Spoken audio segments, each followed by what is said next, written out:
Buy to let is not dead. That's a myth. I've just had a one-to-one with one of my mentees, and he's obviously and ahhing now about buy to let and so on. So I thought I'd just do this quick, maybe passionate video on why buy to let is not dead. First of all right, you've got to think, what's the main reasons I'm getting into buy to let for? Is it to retire next month or within 3 months or even this year? If it is, you need a substantial amount of property to retire. So just say, for instance, rough maths, okay? Each property, just a single buy-to-let, boring vanilla, 2 bed, 3 bed buy-to-let, cash flows £300 per calendar month, all right?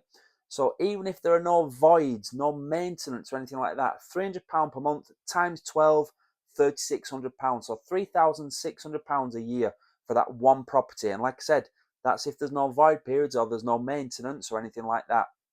Now, 3,600, let's just call it 4,000, all right? Let's even round it up, which is what I don't like doing because we're making it sound better than it actually is. So we've rounded it up. £4,000 a year. Now, how many of those do you need to live?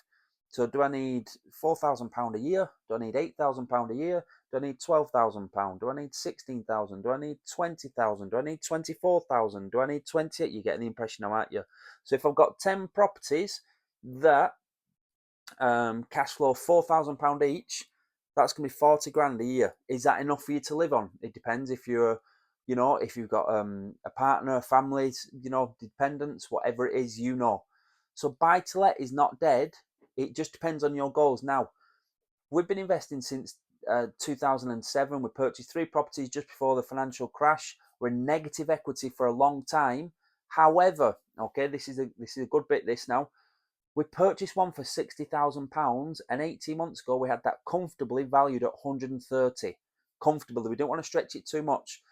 So although we're in negative equity for a long time, that £60,000 grown to 130 in probably about 15, 16 years is would we, if we'd bought better, if we'd been more knowledgeable at the time, could we have made more money? Of course we could. However, the main thing is we purchased that buy to let, we've had tenants in, it's provided us with cash flow over that time period, and it's still grown in value. So buy to let is definitely more the long term gain. If you're looking for to get out of your job now and I need a grand a month, 2,000 a month, £10,000 a month, whatever, it's more the rent to rent type of things you need to be doing, the serviced accommodation, the HMOs, which are going to have higher cash flow. But with those higher cash flow, depending on how you're structuring your business, there's going to be a lot more headache. So for us, with our boring, most of our stock is boring vanilla buy to let, 2 beds, 3 beds, and so on. We like our phone not ringing that much. Okay, we like our managing agents to not contact us, but we also like the money dropping into the account each and every month. So it depends on you and your headache tolerance. Okay, so again, I'm going to mention it again. Buy to let is definitely not dead. It should be seen as the wealth piece. It should be seen as, yes, cash flow is an element to it, but it's not the be all and end all. All right, because if you're looking to get out of your job or you're looking to build up your passive income from property, you need to make sure you've got lots of, for us, BRRR strategies on the go. So check out the rest of this channel though, BRRR, if you've never heard about it before, where you buy a property, where you refurbish a property, where you rent the property, then when you refinance. However, I advise my mentees switch those 2 R's around because our experience has shown us that we get a lower valuation when tenants are in, because it never looks as good as when it's all clean and sharp and fresh straight after a brand new refurb. So what else can I mention? I just scribbled a few things down. So again, it's not going to make you wealthy overnight. So if you've got one property and you may be buying 2 properties a year for the next 10 years, you're going to have 20 properties at the end. You're going to be in a very comfortable position, very wealthy position, definitely. But you're not going to be able to retire after 1 or 2 or 3 or 4 or 5 deals solely from property.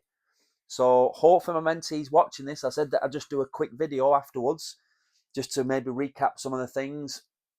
You've got to be aware not to always jump from shiny penny syndrome. I've got this friend who's doing SA. Now, there's nothing wrong with SA, definitely not. I've got a few investor friends that do a lot in SA, but for us, it's too much of a noisy thing. I didn't want to set up another business, maybe in the future, just to diversify a little bit. But for us, SA was just a bit too much of a headache, and we didn't really want that. Like I said, I'm not in any way calling it. It's still a great cash flowing It's still a great cash flowing property strategy, but for us, it's not for us. For us, it's not for us. You know what I'm getting at. What else did I scribble down there as well? I mean, the main thing is if you're putting your money into property, it is going to beat inflation in the long run. So I know I've got another video on here about inflation. So inflation, very, very basic definition. Inflation is the rising cost of the gradual rising cost of goods over time. Okay. So if you're putting, let's do the basic maths, £100,000 property, you're putting £25,000 in, you've then got a mortgage, outstanding mortgage of £75,000. In 20 years' time, or even 25 years' time, when you come to have to repay that, that £75,000 will be far less in real terms than it is in today's terms. Okay, again, things go up in value. So I know I've mentioned this on my blogs as well. Just be aware, sorry, that is an old website.